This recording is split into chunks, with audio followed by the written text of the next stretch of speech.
चलिए, now let us take the example of sp3d2 hybridization. sp3d के बाद में नेक्स्ट हाइब्रिडाइजेशन ये है बेटा। तो जैसा नेम सजेस्ट कर रहा है इसमें, वन क्या होगा, s ऑर्बिटल होगा, one s orbital. p orbital कितने होंगे, 3 p ऑर्बिटल होंगे, ठीक है भाई, px py एंड pz। और 2 क्या होंगे हमारे d ऑर्बिटल, लेकिन कौन से, कौन से 2d ऑर्बिटल होंगे, कौन कौन से 2d ऑर्बिटल्स बताइए जेंटलमैन। इसमें मैं बताता हूं, पहला होगा dz स्क्वायर और दूसरा होगा dx square minus y square.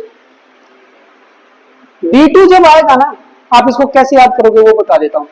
जो दोनों डिफरेंट तरीके के हैं d ऑर्बिटल, वो दोनों के दोनों ऐड होंगे।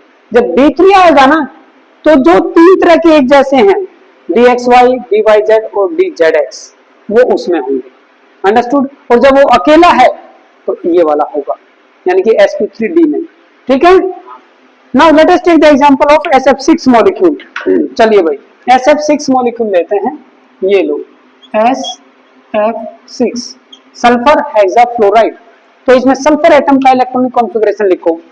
सल्फर एटम का क्या होता है, सल्फर एटम का होगा बेटा 16 इलेक्ट्रॉन होते हैं इसके अंदर, 1s2 2s2 2p6 3s2 3p4, यही होता है। इसको एक्सपेंडेड फॉर्म में लिखो, क्योंकि मुझे 6 अनपेयर्ड इलेक्ट्रॉन चाहिए ताकि मैं 6 बॉन्ड बना सकूं। फेस टू फेस जब ओवरलैपिंग करेंगे एक एक इलेक्ट्रॉन काम आएगा उसमें। तो यहाँ पे एक्सपेंडेड फॉर्म में जब आप लिखोगे तो क्या आएगा भाई, केवल इतना लिखता हूं मैं, इसको ये लिख सकता हूं मैं, यहाँ पे 3d खाली है, ठीक है, 3d के पांचों के 5 ऑर्बिटल खाली पड़े हैं। तो जब इसको एक्साइटेड स्टेट में लेके जाएंगे तो 3s1 3px1 3py1 3pz1 4 electron, एक और जाएगा 3dz स्क्वायर में और एक और जाएगा 3dx square minus y square में, ठीक है। dxy dyz dzx अभी भी खाली पड़े हैं, okay. Now you see here, now total 6 electron are available, 1 2 3 4 5 and 6 unpaired electron, 6 unpaired electron, ठीक है। तो भाई 1s 3p and 2d orbital, they will hybridize with each other and they will form how much। अगर मान लो 6 हैं आपके, तो नए हाइब्रिड ऑर्बिटल कितने बनने चाहिए, 6 ही बनेंगे। यस, जितने वो पार्टिसिपेट करते हैं उतने ही नए बनाते हैं, ये याद रखना। So 6 sp3d2 hybrid orbital are form. कैसे ओरिएंटेशन होगी वो देख लो भाई।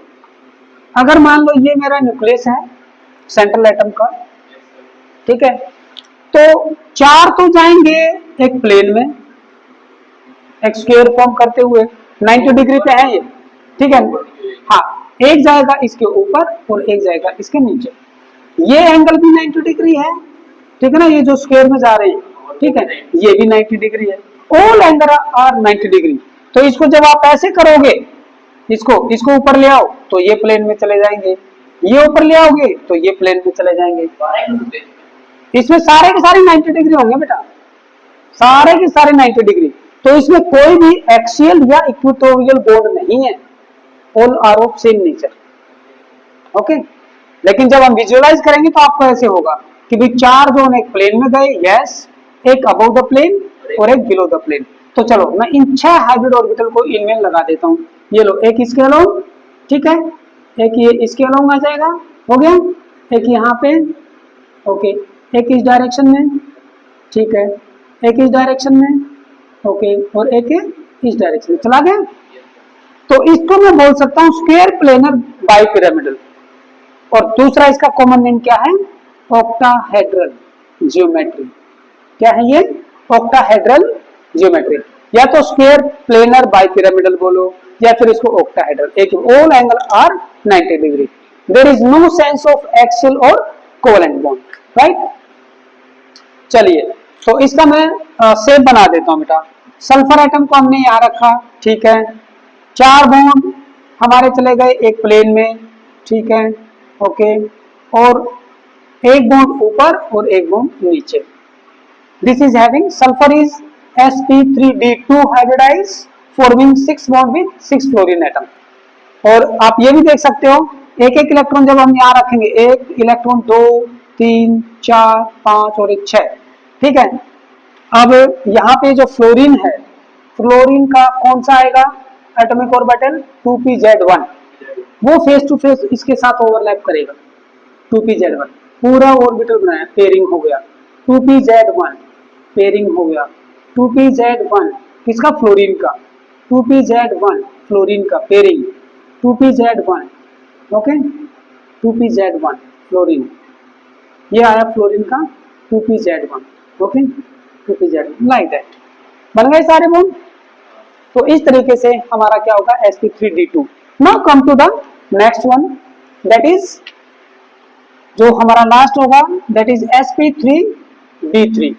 तो जैसा कि नेम सजेस्ट है 1s, ठीक है, उसके साथ में मिक्स होंगे 3p ऑर्बिटल और उसके साथ में 3d ऑर्बिटल। 3d ऑर्बिटल जो होंगे वो आपकी बार ये होंगे dxy, dyz और dxz, ठीक है, तीनों के तीनों ये वाले अब की बार पार्टिसिपेट करेंगे। जब ये पार्टिसिपेट करेंगे और कितने नए बनेंगे भाई, total 7 sp3d3 hybrid orbitals are form. जितने मिक्स होंगे उतने ही नए बनेंगे। अब इनकी ओरिएंटेशन क्या होगी, ज्योमेट्री क्या होगी, वो ऐसे होगी। अगर मान लो ये न्यूक्लियस है तो एक तो बनेगा पेंटागन एक प्लेन में, ओके, ये लो भाई पेंटागन एक प्लेन में बन गया। कितना एंगल होता है ये सब 72 डिग्री, ओके, और एक इसके परपेंडिकुलर अबव और एक इसके परपेंडिकुलर डाउन, ठीक है, इस तरीके से हम बनाएंगे। चलिए ये हाइब्रिड ऑर्बिटल एक इधर गया, ये हाइब्रिड ऑर्बिटल एक यहाँ गया, ये एक इस डायरेक्शन में गया, एक इस डायरेक्शन में, सॉरी एक इस डायरेक्शन में, ठीक है, हो गए, और एक और ये इस डायरेक्शन में, ये लो, ये तो बन गया एक पेंटागन, एक प्लेन में है ये, ठीक है। इस तरीके से आप थोड़ा सा इसको आप दिखाएंगे, ये एक प्लेन में है and one is above and one is below. लेकिन अब की बात थोड़ी कहानी डिफरेंट है भाई, 5 बॉन्ड तो है आपके इक्वेटोरियल, क्योंकि इनके बीच में 72 डिग्री एंगल है, और ये वाला क्या होगा एक्सियल बॉन्ड होगा, ये क्या होगा एक्सियल बॉन्ड होगा, ओके।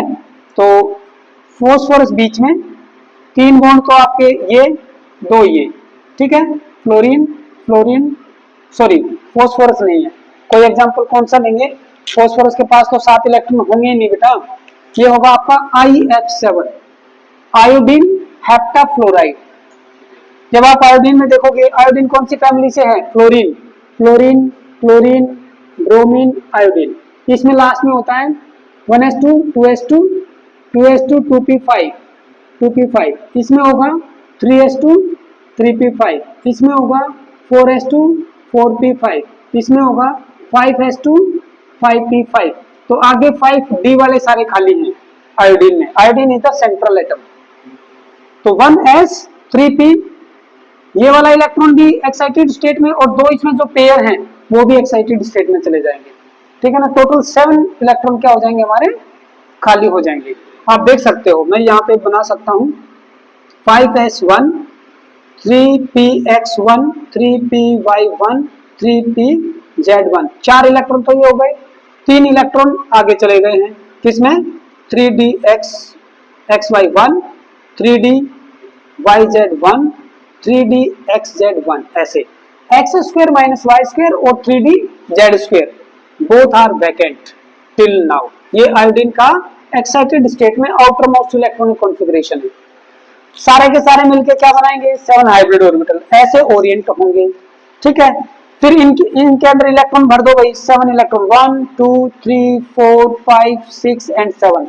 अब जो है फ्लोरीन का 2pz1 आएगा इधर, फेस टू फेस ओवरलैपिंग, ये लीजिए, ये फ्लोरीन का कौन सा है 2pz1 एटॉमिक ऑर्बिटल। तो इसलिए देखो मैं इसके पूरे लोग बना रहा हूँ, हाफ ये है ना, यस हाइब्रिड नहीं है। सेम वे ये वाला आएगा, ओके, फ्लोरीन का सेम वे ये आएगा, ये भी पेयरिंग हो जाएगी, यहाँ पे पेयरिंग हो गई। तो इस तरीके से ये मॉलिक्यूल क्या है एग्जिस्ट करेगा, ठीक है। अब बच्चों के दिमाग में ना एक डाउट रहता है कि सर इतने मॉलिक्यूल कैसे याद रखेंगे, किस में कौन सा हाइब्रिडाइजेशन है ना, हम कैसे याद करेंगे। तो उसका जो तरीका है वो तरीका मैं बताऊंगा। मॉलिक्यूल देख के आप डायरेक्ट बता सकते हो कैलकुलेट करके कि इसके अंदर सर ये हाइब्रिडाइजेशन होगा, ये शेप होगी। We will go to that one in the next video. ठीक है, वो काफी इंपॉर्टेंट वीडियो होगा आपके लिए, how to find out the type of hybridization by direct calculation. और वो मेरी खुद की कैलकुलेशन है, ओके। और वो न तो आपको किसी बुक में मिलेगी, कहीं भी नहीं मिलेगी। ठीक है, और मोस्ट इफेक्टिव टूल है वो हाइब्रिडाइजेशन और शेप को फाइंड आउट करने के लिए। तो इसको नोट डाउन करो, फिर हम नेक्स्ट टॉपिक में चलेंगे।